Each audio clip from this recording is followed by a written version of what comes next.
evening, and thank you so much for coming out this evening. This is, I guess you'd say, a culmination of something that started over a year ago. To go back to the beginning, I'm Sally Robinson. I'm on the Chattanooga City Council representing District 2, which is that area in North Chattanooga all the way up to Hickson and out 153. And the reason that I've been asked to say hello tonight and to welcome you and to thank you for coming is that I am the chairman of the City Council's Housing Committee, which also includes a couple of other things like public safety and I don't remember what, but what we're here tonight to talk about is housing. And I wanted to give you, before I turn it back over to John Bridger, who is the head of the Regional Planning Agency and the leader for what we're about to hear tonight, for really the second time from John and his staff, is a report on where we are as a community, not just one district or another, but as an entire community, where we are on housing. Now, the reason I got in touch with John and his staff over a year ago to talk about this was I'm a real estate agent, real estate broker, and I am aware daily of the number of houses that are in danger of being repossessed, that are in foreclosure, that have been repossessed. And that's just on the real estate side of what I do. And then when I report for my city council job, I'm aware from Beverly Johnson and others in Public Works, Neighborhood Services, what is happening in the neighborhoods where these houses have been foreclosed upon and where they are sitting vacant and where they are being broken into or having trees fall on them and where there are blight upon their neighborhood. And then I read my reports and publicity that comes in from the National Real Estate Association, and I'm made aware that neighborhoods that have a high level of foreclosure tend to lose value.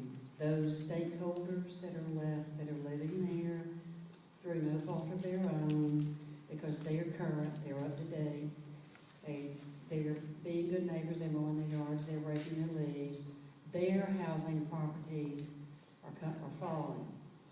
Now that's just one part of the problem. The other part of the problem that we face is the whole question of public housing, and we've done a lot of talking about that this year.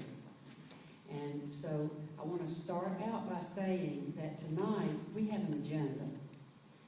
We're going to be here until 8 o'clock. At 8 o'clock, the gavel's coming down, we're leaving.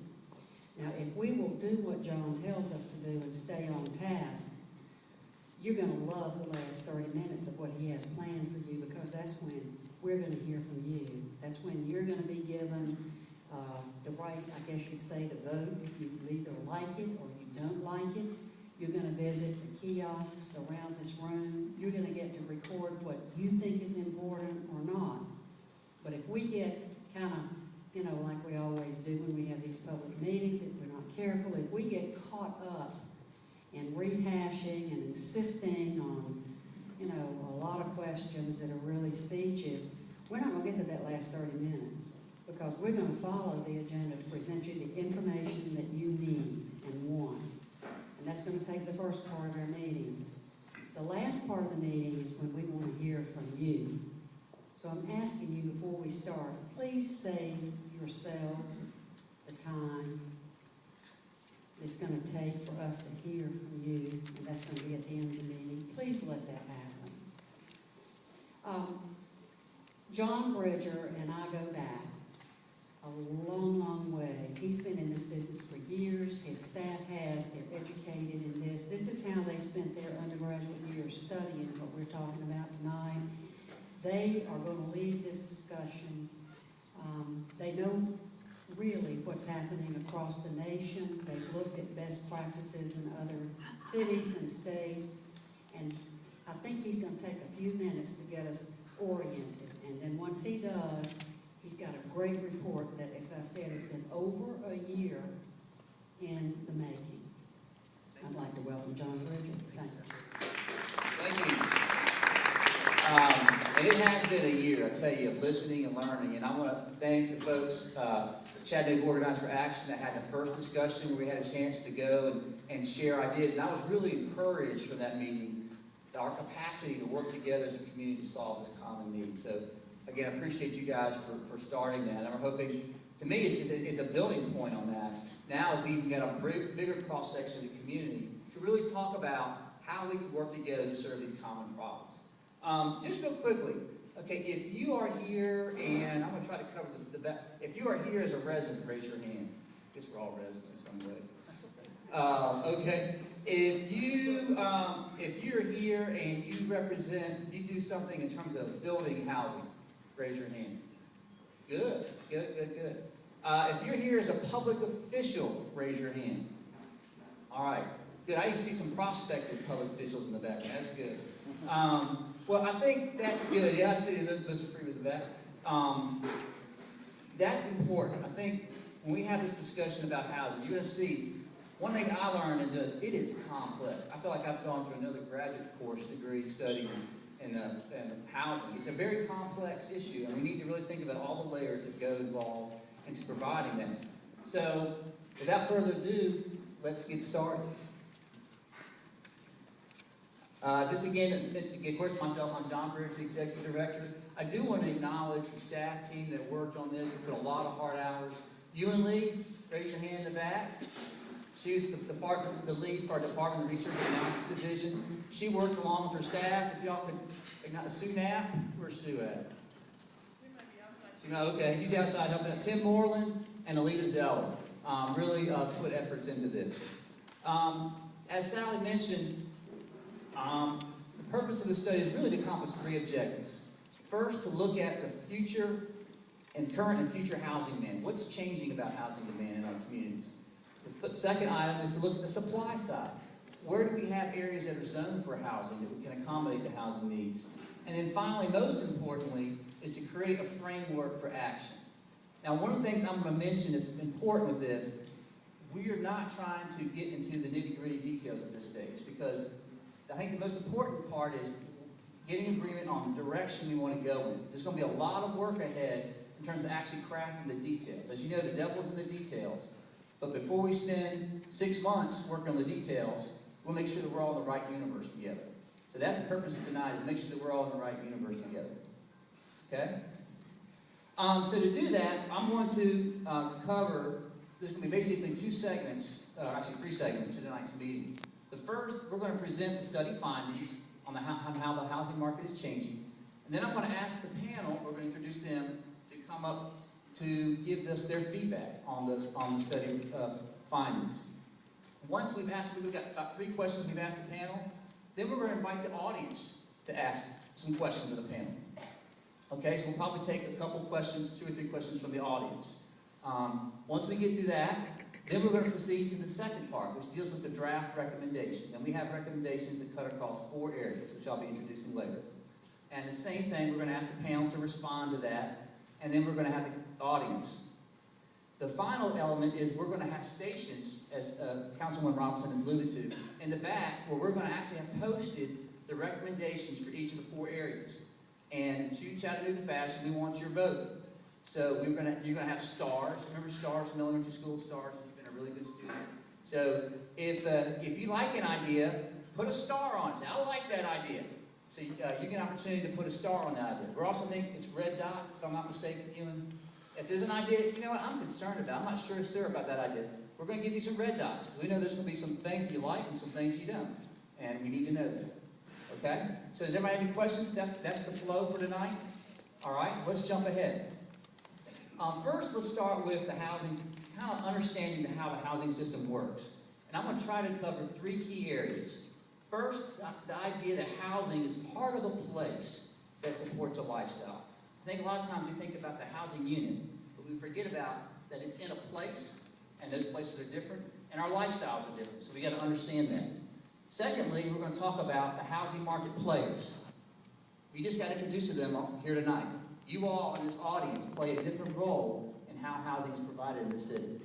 And then finally, I want to cover some key national trends in housing that will impact housing in Chattanooga. Okay, let's talk about places. First, we have our urban places. In fact, we're in an urban place tonight. This is, I don't know if this is familiar to you. This is, I'll show you Battle Academy School. It's sitting right here. We're sitting right in the gymnasium right there. This is Main Market Street. And urban places, you have your neighborhood. This is Fort Negley. Your civic spaces. We have a chicken factory. They're not always 100% happy with that. It's a job producer. But you have your job producers close nearby, and your retail and your shopping, all in close proximity. In these neighborhoods, you also have a mix of housing types. It's not all detached single family. If you walk through Fort Negley, you have some apartment buildings, some duplexes, some single family attached, all mixed together in one neighborhood. And then you have a grid street network. So that allows you to have many options in terms of traveling about your community. And those places, if I can use the word, tend to have these lifestyle traits associated with them. If you desire a lifestyle where you want to be able to be close to live, work, and play, urban places are for you. If you want to live in a more diverse social environment, urban places tend to foster that because they have a variety of housing types in the same neighborhood. Also, if you want to have a variety of ways of moving about in your community, urban places lend themselves to that. All right. Suburban places, by contrast, the residential, commercial, and civic areas are separated. This is the Hamilton Place area. The Hamilton Place Mall is sitting over here. This is the Home Depot. Here's Shalford Road, Gun Barrel Road. Okay, you see your neighborhood the way over in one side of the area, your retail another, and actually you probably don't even work here. More than likely you drive downtown or some other location to get to where you work, right? It's a different kind of place. Also, you notice in these places, the neighborhoods are defined by a single housing type. You generally don't have small lot houses and large lot houses. You've got apartments in one part of the community. You've got single family in another, small lot, large lot. Each neighborhood has its own housing type. And you also see, in terms of how you move around, there's not a strong linear street network. So what that means for lifestyles, these places tend to promote neighborhood seclusion. It's people who value a lifestyle where I have my privacy in my own neighborhood. They tend to promote what I call a predictable social environment. That means you've got the same socioeconomic characteristic living in the same place. And you tend to promote driving as opposed to walking and taking transit. I think those distinctions are important because when we start talking about how our lifestyles are changing, what you're going to find is that those urban places, it's easier to accommodate some of those lifestyle changes compared to suburban areas. And that's why you need to have two different strategies for each. Okay, the players. I'm going to click through this. Essentially, you got three sets of players I mentioned to you earlier. You have your consumers. So we either buy or we rent, or I guess we live with our parents, right? There's still a deferred rent, right? Somebody's paying that bill. But you either own your home or you rent. Then you have your suppliers. Okay, there's a whole variety of suppliers. You've got your builders and developers in the private sector. You've got people who rent, who manage rental properties, right? You've got the housing authority, which provides public housing. And then you got nonprofits that build. So you got all these folks who provide supply. But what you usually forget about is the connectors. If you don't have capital, you can't build a house. If you can't get access to a mortgage, I can't buy the house. Okay? Realtors understand buyers' needs and connect buyers with product. So you also got to think about the connectors. So we think about the housing system. We'll add one more piece to it. Come on. Get used to this mouse. Our public policies and codes have an impact on the entire system. If you think about it, the interstate system, that was a public policy initiative, had a huge impact on the housing market. Fannie Mae, Freddie Mac, like it or love it, has an impact on the housing market. So we really part of our discussion tonight is how do we orient our public policies and codes to promote the changing needs in the marketplace. Okay, so based on that primer, there's three key questions I think we need to answer tonight. One is, how is our lifestyles changing? Because they're changing. Two, how is the housing market changing? Three, what does that mean for housing in urban and suburban places? Because they're different. Okay? So let's talk a little bit about some national trends in the marketplace. There are two key generations that are driving the housing market. You have the baby boomers, which are often talked about. They represent about 78 million strong. Then you have their kids, God forbid.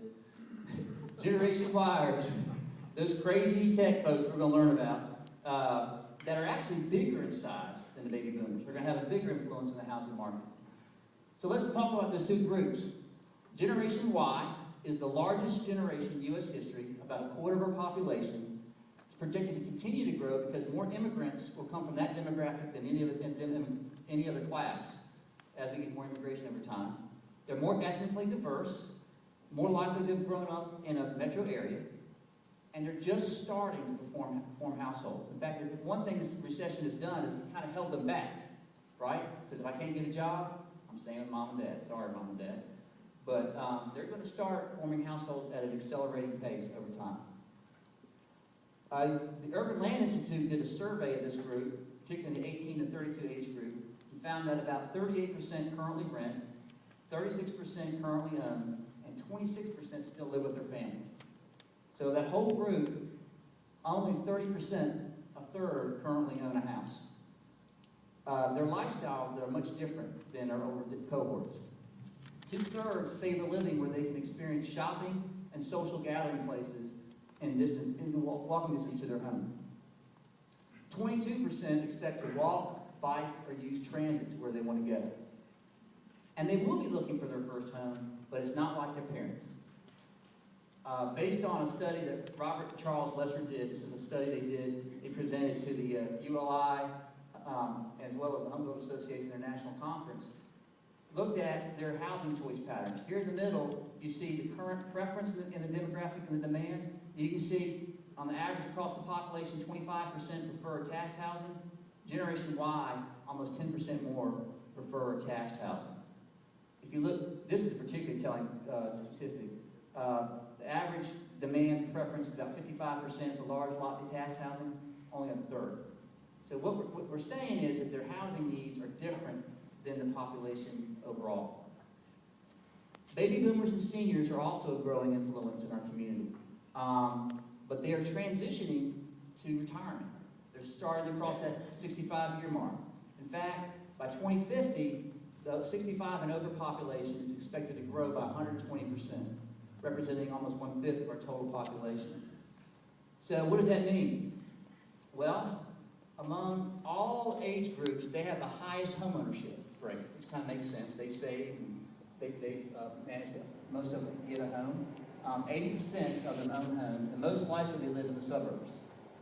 But equally proving statistics, 80% of them want to stay in their house. They want to age, it's called aging in place.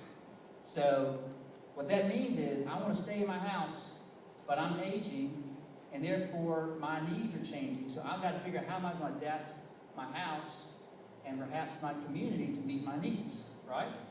So we're looking at things like home modification for personal mobility, possibly looking at accessory units, if they can only live in a smaller part of their house, and greater demand for community needs and transportation. So as their ability to drive a car becomes less, particularly in the suburban areas, they're going to need transit and other services to move across the community. A couple other key trends is that we're becoming, I hate to say it, maybe we all feel this, a little more stressed financially than we were 5 years ago. Housing costs have grown. This is a study of the largest 25 metropolitan areas in the past 10 years. Housing costs have grown by 52%. Transportation costs have gone up by 33%, so there's an average growth rate of 44%. Household incomes have only grown by 25%. So households are really feeling the pinch in terms of what they can buy for housing. And even more concerning is the impact of affordability on the lower incomes, moderate lower incomes. As you can see, these charts represent the trends from 2001 to 2007 to 2010 in affordability. This is for those who make less than $15,000 and those who make under $30,000. You can see a larger and growing percentage of households are having trouble getting affordable housing in the lower income brackets. Okay, now I'll give you the national statistics. Ewan is going to give you a summary of what is going on in our own city. So I'm going to turn it over to you, Ewan.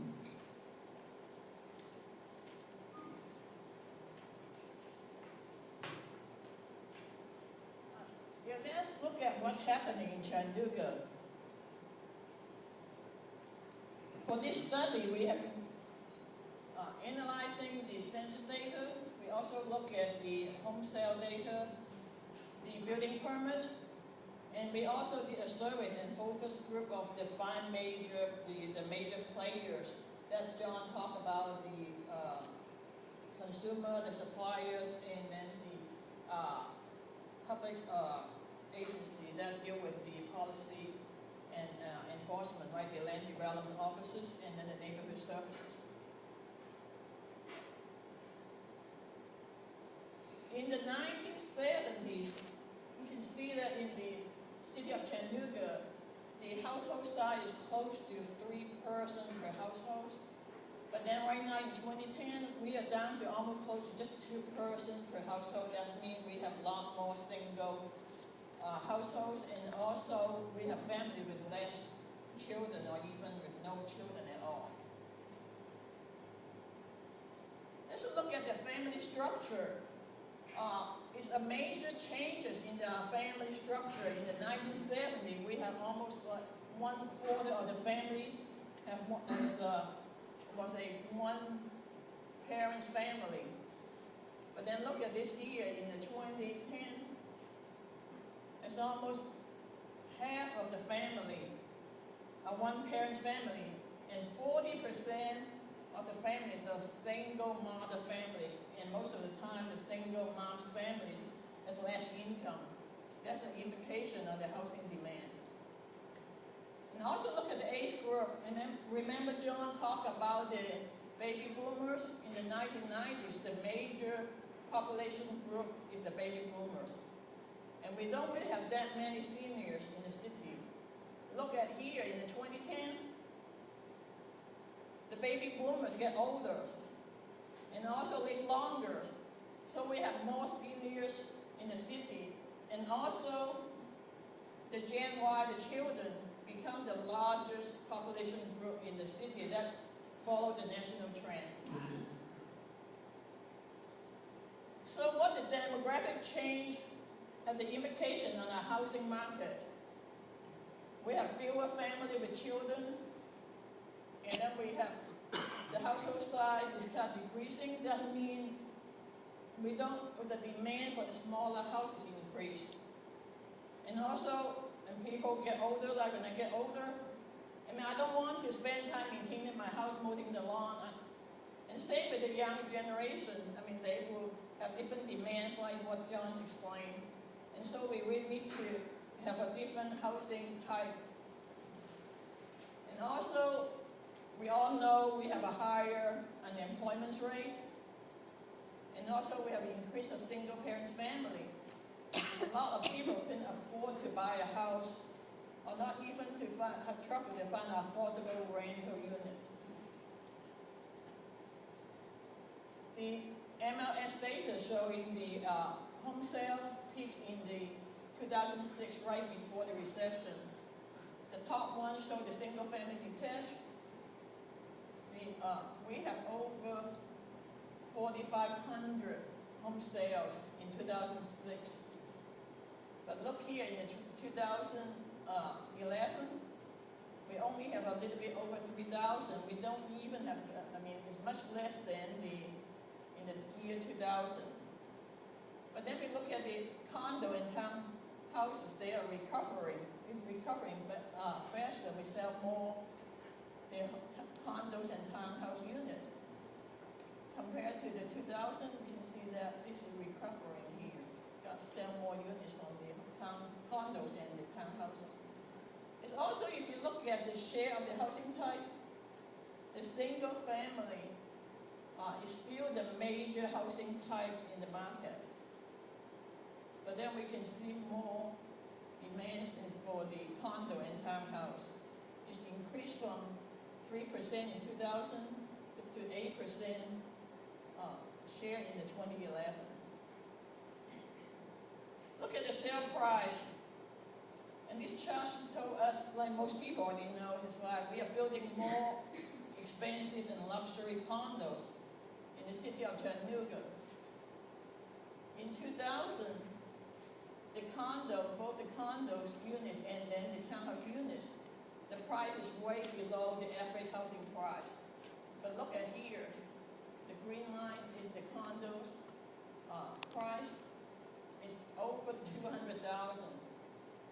But then the average house price is only 178. And same with the townhouse price right here, the 185 is a little bit above the average house price too. And the building permits showing the housing market is changing too. Just look at it in the last 11 years. In the 2003, 2007, 2009, and 2010, we are building more units in the townhouse, condo, duplexes, and apartment complex.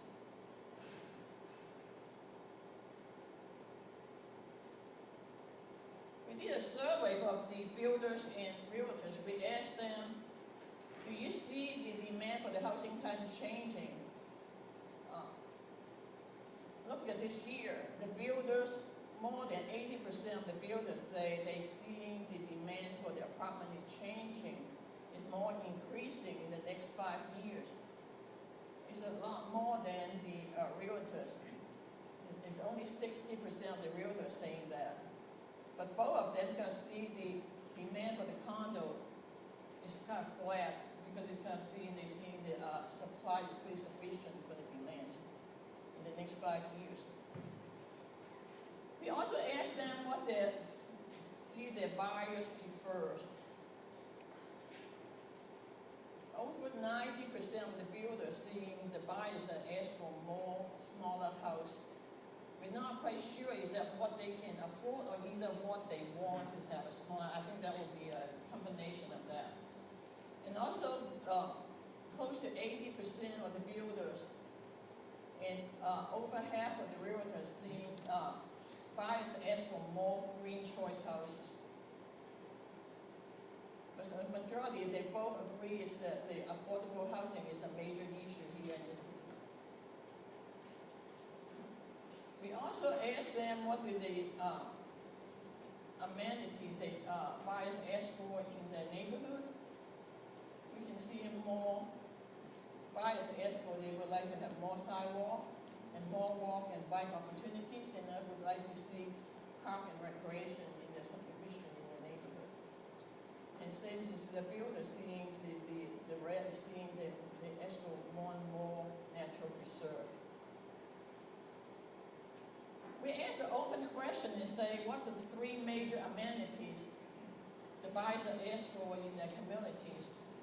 We used a software to analyze the answers. The largest the font means more people mentioned that. You can see apparently it's a good neighborhood school. It's what everybody asked for. And this one is the result from the realtor, this one is from the builders. And I recall it's almost like 100% of the respondents to the survey mentioned about a good neighborhood school being important, and everybody asked for that. And also convenience to job, to shop, to work is also a key factor when they're looking to buy a house. We asked what's the gap in the supply and demands in the housing market. The housing choice is the major one, and then in terms of the housing price, the housing type, and the location and the size, they all see there's a gap there.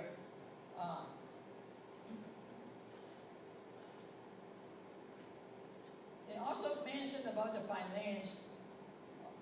We did a survey in the March of this year. Everybody mentioned about finance is a major issue for the buyers to get to a good finance, or they could qualify finance to get to buy a house. But also, not only for the buyers, but it's also for the developers and builders too. This means if the builder or developer couldn't get the finance to build a house, then the supply would dry up. As we mentioned about the affordable housing, that we mentioned about over and over is like the affordable housing is not just for the low income. They were talking about is they would like to see an affordable starter home, affordable new house in the urban or suburban areas, and then we'll have affordable smaller houses, quality homes. We asked them is like, what can we do to balance the supplies and demands? There's a gap there. And we are told we need to update our zoning and subdivision regulation. We need to let the builder and developer build smaller house, maybe different type of housing type in different areas. And also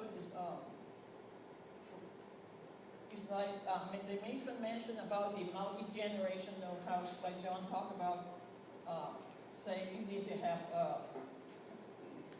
your parents or children and all living under the same roof.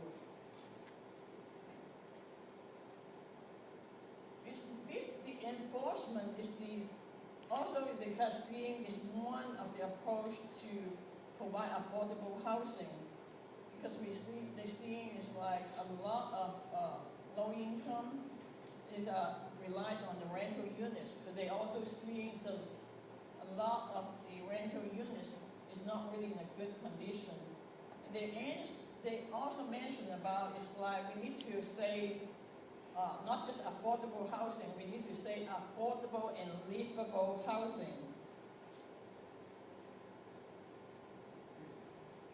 Let's look closer to affordability, because we found out that it's really, everybody talk about it. Let me say, in Chattanooga, the median household income is about $33,000 yearly, and that means it's like half of the residents make more than $33,000 a year, and then half of that make less than $30,000 a year. Let's say if I have a paycheck, that means I have a paycheck for about $2,700 a month. And based on the standard, and say I should spend less than 30% of my housing income for the household income in the housing. That includes the utility. That means I need to subtract $200, and that means I only have $620 to pay a rent. But let's think about it, this is the gross income. So maybe after tax, after that is less than $600, I might only have about $550 to play with, to look for a rental unit. But based on the 2010 census, the median gross rent in the city of Chattanooga is $685. So that means it's like more than 50% of the rental units I cannot afford.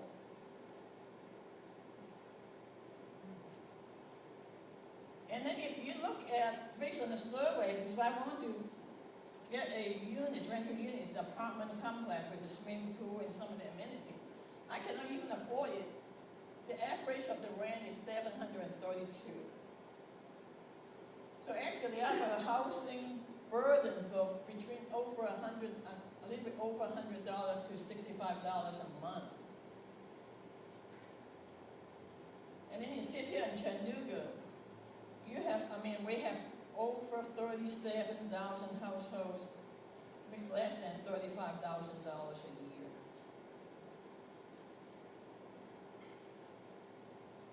Let's say, what if I want to buy a house?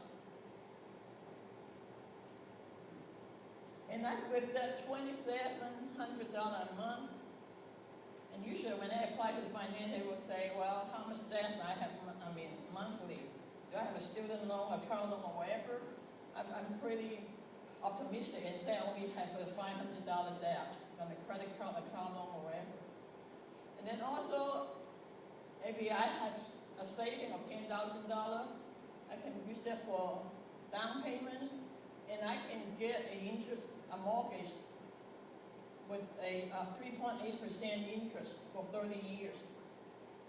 But then I also have to subtract the home insurance, the property tax, because didn't have enough for the down payment. I also have to pay for the mortgage insurance. So after I subtract all that, I only qualify for a $90,000 house. So over the weekend, I looked at the MLS listing, and totally that was over 1,000 property listing, and only about 30% of the properties are listed for $100,000 or less. And if I want to make sure I have enough to pay for my mortgage and for the other expenses, and I want to go with a $75,000 house, it's only 20% of the listing of that price. So what if I say, okay, I'm not going to buy a house, what if I find somebody to help me to build a house I can afford? And the average housing cost per square feet in here in the region is about $110. Maybe I can find somebody to help me to build a house for 820 square feet.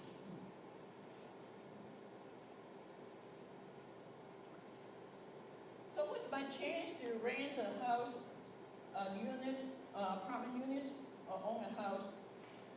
And if you look closer, the affordable housing issue is more critical for those make less than $35,000 a year. If you look at all the households, if you make less than $20,000, almost 80%, over 70% of them spend more than 30% of their income in the housing cost. Remember, that is really almost everybody making $20,000 of a housing burden. And that is especially more severe for those who are renting a unit. And then the housing burden really drops quite a lot when you're making more than 20,000% less than 35,000. That is really not really a major issue for those making more than $35,000 a year.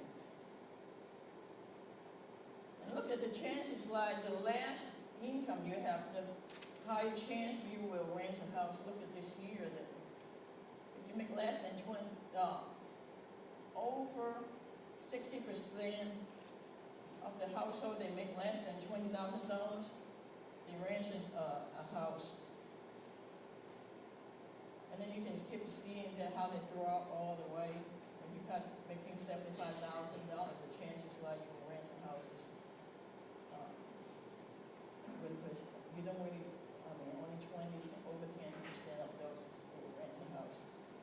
And then if you own, making $75,000, is most likely you're going to buy a house. It's not an issue. But let's look at this exactly where they are, what are those people that make less than $20,000. This is the red area and the orange area. Those are the ones basically concentrate in the inner city, the central city. So what the chances I look at is like housing cost is not the only one you need to consider when we talk about the affordable housing. We know we should not spend more than 30% of our income in the housing. And where with the chance I can get affordable housing in the metro area, the blue one to show is like the housing price really beyond the affordable definition. And the yellow one is the one that will say, showing is that the neighborhood is provide a lot of affordable housing here. This is based on a national study for all the metro areas. They measuring the housing cost and then the housing price.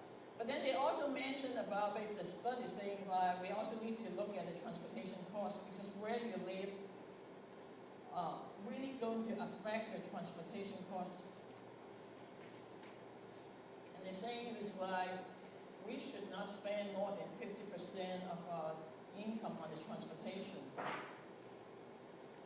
Apparently, so we're talking about totally that we spend about 45% of the household income on the housing and transportation. That is the true measurement of the affordability in the area. You look at that when you consider the transportation cost, we really don't have that many areas that will provide affordable housing. Think about if you can live further out, you can buy a bigger house, can afford the housing price drop, but then when you consider transportation costs, actually it might cost you more if you consider the housing cost and the transportation. So what we're talking about here is the demographic been changing, and it's really changing the housing demand, and really the affordability is a major issue here. Thank you. All right. We're going to transition. I've asked my panel so they can come up to the table. We'll introduce them.